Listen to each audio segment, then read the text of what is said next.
From airbase strikes to full-scale war, are U.S. troops walking into an ambush? These are very serious predictions, and not a spoiler. Tonight, the warning signs are no longer theoretical. They are unfolding in real time.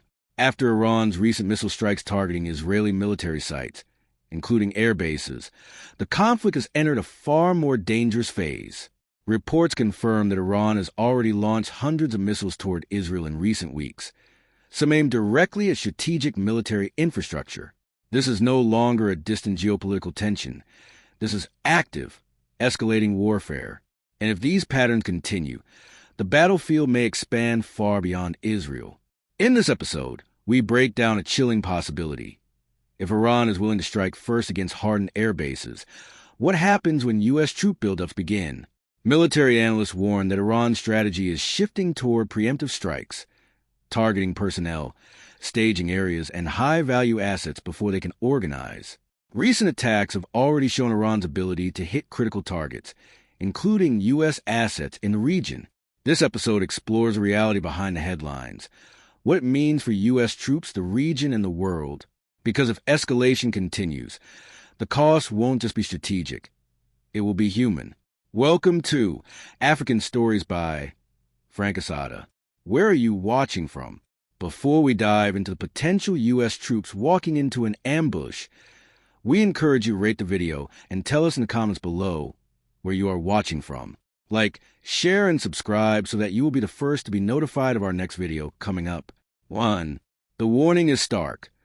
Thousands of U.S. troops could face death or life-altering injuries if a conflict with Iran escalates into full-scale war.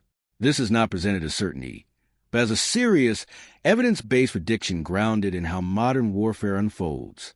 When two capable and prepared adversaries move toward confrontation, the margin for error disappears, and even limited miscalculations can trigger rapid escalation. History offers a sobering pattern. Wars between major powers rarely remain controlled or contained. Initial strikes often lead to retaliation, then counter-retaliation, creating a cycle that becomes increasingly difficult to stop. In such scenarios, the human cost rises quickly, often before diplomatic efforts can catch up. What makes this situation particularly dangerous is the level of preparedness on both sides. Advanced weapons, prepositioned forces, and heightened alert systems mean that any spark could ignite a much larger conflict. The stakes are not abstract. They are immediate, real, and potentially devastating. 2. Unlike past conflicts where one side maintained overwhelming early control, a potential war with Iran would not begin in a vacuum. Iran has spent decades studying U.S. military strategies, particularly lessons drawn from the Iraq War. That experience has helped shape a doctrine built around anticipating U.S. strengths and countering them before they can be fully applied. Rather than concentrating forces in predictable locations, Iran has emphasized dispersion, spreading personnel, equipment, and command structures across hardened and concealed positions. This makes it far more difficult to neutralize capabilities with a single decisive strike. Equally important is Iran's focus on timing. Instead of waiting to absorb an initial blow, its strategy leans toward acting early if it perceives an imminent threat. This could include missile launches, drone attacks, or coordinated regional responses. The goal is to disrupt operations before they fully form, shifting the battlefield from reactive defense to proactive pressure. U.S. troop mobilization, whether through regional bases, naval deployments, or forward staging areas, does not go unnoticed. Iran maintains extensive surveillance and intelligence capabilities, including radar systems, satellite-supported targeting, and regional networks designed to track military movement across the Middle East. Reports indicate that intelligence-sharing partnerships and reconnaissance efforts have already helped Iran identify and strike high-value U.S. assets in the region. This creates a dangerous and unstable dynamic. The very act of preparing for war, moving troops, positioning aircraft, or assembling equipment, can be interpreted as an imminent threat. In response, Iran's doctrine increasingly favors rapid retaliation rather than waiting to absorb a first strike. Recent events have shown that Iran is willing and able to target U.S. bases and personnel even before full-scale operations begin. As a result, preparation itself becomes a trigger point, where mobilization is no longer just defensive planning, but potential catalyst for immediate and preemptive conflict.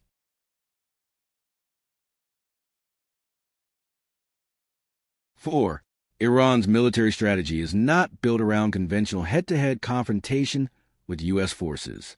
Instead, it relies heavily on asymmetrical tactics designed to offset America's technological and numerical advantages. These methods include precision missile strikes, coordinated drone attacks, fast-moving naval units capable of harassment in tight waterways, and the activation of proxy groups across multiple countries. Rather than seeking a decisive battlefield victory, Iran's approach focuses on persistence and pressure. By targeting vulnerable points, such as supply lines, regional bases, and high-value assets, Iran can create continuous disruption without engaging in direct, large-scale combat. This strategy stretches U.S. resources, forcing attention across multiple fronts simultaneously. Proxy forces operating in places like Iraq, Syria, and Lebanon add another layer of complexity, allowing Iran to project influence while maintaining a degree of separation. The objective is clear: increase the human, financial, and political cost of engagement to a level where sustained conflict becomes difficult to justify or maintain. 5. One of the most significant risks comes from Iran's missile arsenal. Iran maintains one of the largest ballistic missile stockpiles in the Middle East, with thousands of short and medium-range systems capable of striking targets across the region, including U.S. bases and naval assets. Many of these missiles have ranges of up to 2,000 kilometers or more, placing nearly all U.S. military positions in the Gulf within reach. What makes this threat especially dangerous is not just the range, but the volume. Iran has demonstrated the ability to launch large numbers of missiles in coordinated waves, sometimes hundreds within days.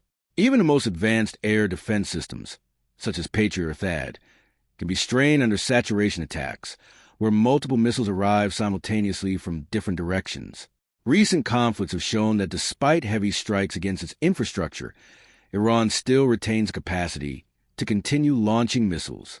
In such scenarios, even a few successful impacts could result in significant casualties and damage. 6. Aircraft carriers, often seen as symbols of American power, are also potential targets in any escalating conflict with Iran. These massive vessels, such as those operated by the United States Navy, project strength through their ability to carry dozens of aircraft and operate as mobile air bases. However, their presence in narrow and highly contested waters, like the Persian Gulf, introduces unique vulnerabilities.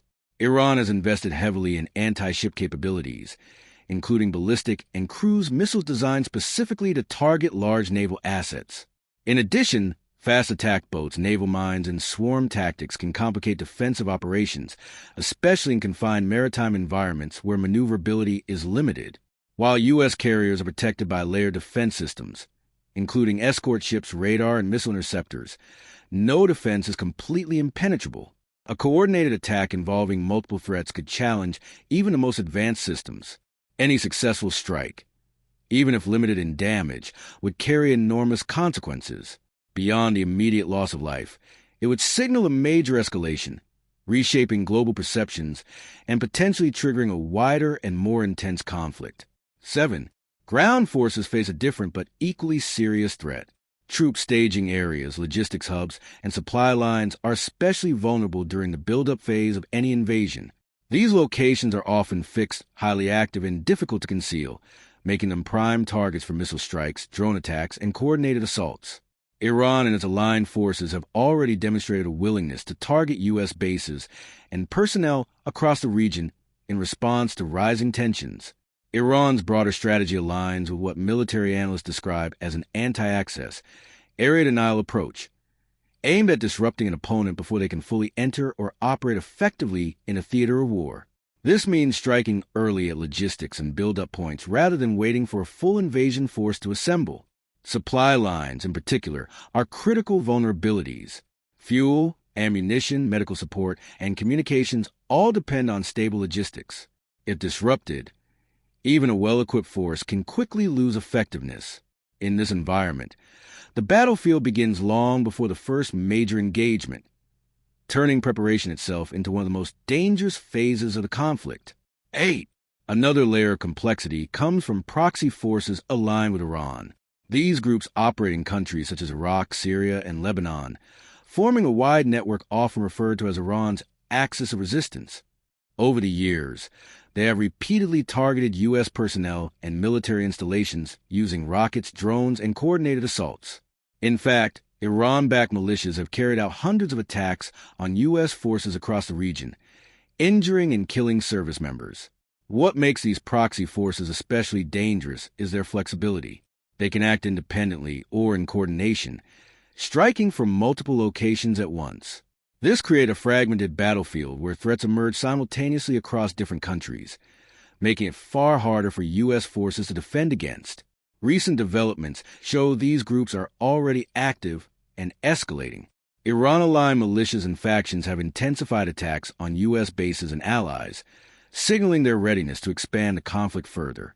In a broader war, these proxies could open multiple fronts at once, stretching defenses, complicating strategy, and significantly increasing the risk to U.S. troops across the entire region. 9. Urban warfare presents yet another challenge, one of the most dangerous forms of combat modern militaries face. If ground operations were to occur inside Iran, U.S. forces would likely encounter densely populated, heavily defended cities, complex street networks, and terrain that favors defenders over attackers. Buildings, tunnels, and narrow streets can conceal enemy fighters, improvise explosives, and ambush points, turning every block into a potential battlefield. History shows how costly this type of fighting can be. During the Battle of Mosul, one of the largest urban battles in recent history, thousands of fighters and civilians were killed, and the fight lasted over 9 months. In urban warfare, civilians often make up a significant portion of casualties, sometimes exceeding half of total deaths. For soldiers, the risks are constant and unpredictable. Snipers, hidden explosives, and close-quarters combat increase both physical and psychological strain. Progress is slow, costly, and exhausting. In such environments, even highly trained forces can face prolonged engagements, where every advance is hard-won and every mistake carries immediate, often deadly consequences. 10. Iran has also invested heavily in cyber warfare capabilities, making the digital battlefield just as critical as the physical one. Over the years, Iran has developed a coordinated network of state-sponsored hackers, intelligence units, and affiliated groups capable of carrying out espionage, disruption, and sabotage operations. These cyber units have targeted everything from government systems to private infrastructure, including energy grids, transportation networks, and military-related technologies. Attacks on communications and logistics systems could severely complicate military coordination. Disrupting command and control networks, GPS systems, or supply tracking could delay operations, misdirect forces, or leave units temporarily isolated in active combat zones. Even small disruptions at critical moments can have outsized consequences on the battlefield. Recent events highlight how cyber warfare is increasingly integrated with physical conflict. Iran-linked groups have conducted thousands of cyber attacks, including espionage, infrastructure disruption, and spyware campaigns designed to gather intelligence and create confusion.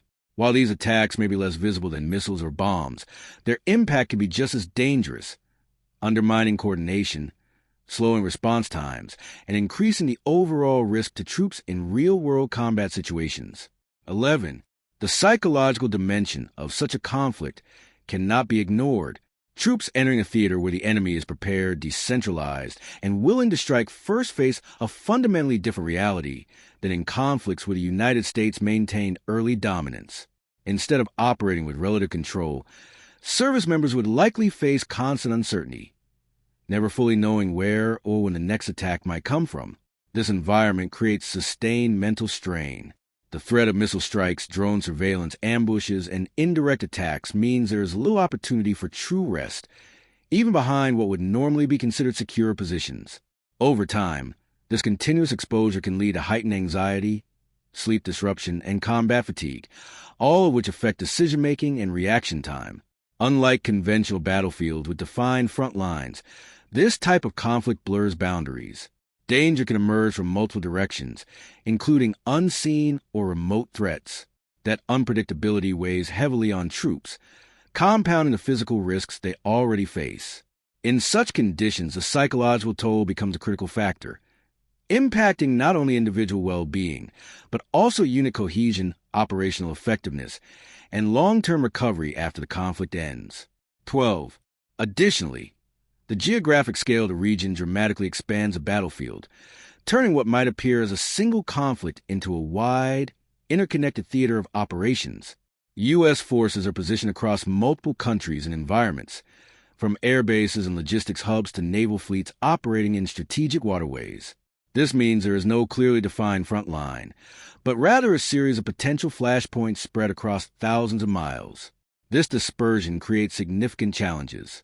Commanders must monitor and defend numerous locations simultaneously, each with its own vulnerabilities and threat profile. A missile strike, drone attack, or proxy assault in one area can quickly shift attention and resources, potentially exposing other locations. The need for constant vigilance becomes critical, as threats can emerge with little warning from different directions. Communication and coordination across such a wide area also become more complex. Maintaining real-time situational awareness is essential but difficult under pressure, especially if systems are disrupted. In this environment, the battlefield is not a single place. It is everywhere. That reality increases risk, stretches defenses, and raises the stakes for every decision made on the ground and at sea. 13. Logistics, often overlooked, become one of the most critical factors in any large-scale conflict. Supplying troops in a contested environment, where shipping lanes, air routes, and regional infrastructure are under constant threat, adds a dangerous and complex layer to military operations. Fuel, ammunition, food, medical supplies, and spare parts must move continuously to sustain forces, yet each link in that chain becomes a potential target. In a conflict involving Iran, key transit points, such as the Strait of Hormuz, could face disruption. This narrow corridor handles a significant portion of global energy shipments and is also vital for military resupply. Any interference, whether through naval harassment, mines, or missile threats, could slow or block the movement of essential resources. Air supply routes are equally vulnerable to missile and drone attacks, while regional infrastructure, like ports and roads, may be damaged or contested. Even short delays can have cascading effects, leaving units undersupplied at critical moments. In such conditions, logistics is no longer just support, it becomes a frontline issue. When supply chains falter, troops' safety, morale, and operational effectiveness are immediately at risk. 14. It is important to emphasize that the scenario is not inevitable. Military planning often involves preparing for worst-case outcomes precisely to avoid them, not to guarantee that they will occur. By understanding potential risks and vulnerabilities, decision-makers can shape strategies that deter aggression rather than invite it. Diplomatic efforts remain one of the most powerful tools for preventing escalation. Negotiations, back-channel communications, and international mediation can help de-escalate tensions before they spiral into open conflict. Organizations such as the United Nations often play a role in facilitating dialogue and applying pressure to maintain stability. Deterrent strategies also matter. The visible presence of military capabilities can signal strength and discourage adversaries from taking aggressive action. At the same time, clear communication of intentions helps reduce misunderstandings that could lead to accidental escalation. International pressure from allies, economic partners, and global institutions can further influence decisions on all sides. Sanctions, public statements, and coordinated responses create incentives to avoid war. Ultimately, while the risks are real, multiple pathways still exist to prevent conflict and pursue stability through measured, deliberate action. However, the underlying message remains. Any conflict between the United States and Iran would likely be complex, fast-moving, and extraordinarily costly. This would not resemble short, one-sided engagement seen in some past conflicts, but rather a multi-domain confrontation involving air, sea, land, cyber, and proxy warfare unfolding simultaneously. In such an environment, events can escalate quickly, leaving little time for control once the cycle of action and reaction begins. The idea that thousands could be killed or wounded is not alarmism. It reflects the reality of modern warfare between capable and prepared adversaries. Advanced weapons increase reach and precision, but they also increase the scale and speed at which damage can occur. Even limited strikes can trigger broader retaliation, expanding the conflict beyond its initial scope. Understanding these risks is essential. It allows policymakers, military leaders, and the public to make informed decisions grounded in reality rather than assumption. This is not about predicting inevitable disaster, but about recognizing the true weight of what is at stake before irreversible choices are made. This is not just another headline. This is not just another distant conflict. What you're seeing unfold is the early shape of something far more dangerous, a chain of actions and reactions that history has shown can spiral faster than anyone expects. When preparation is mistaken for aggression, when deterrence looks like provocation, when both sides believe they must strike first to survive, that is when wars begin. The reality is simple, and it is uncomfortable. Modern war between capable nations is not clean, not contained, and never predictable. It spreads, it escalates, and it costs lives, far more than anyone plans for it to start. Thousands of troops, families waiting at home, entire regions, all placed on the edge of decisions made in moments of pressure. But understanding this isn't about fear, it's about clarity. Because the more clearly we see the consequences, the harder it becomes to ignore them. And maybe, just maybe, that awareness is what prevents the worst from happening. Because once it starts, there may be no easy way to stop it. Thank you for watching. Please leave comments. We really love to hear from you. What is your takeaway? Let us know what you like or hate about the story. We take all comments very serious. Like, share and subscribe so that you'll be the first to be notified of our next video. Coming up,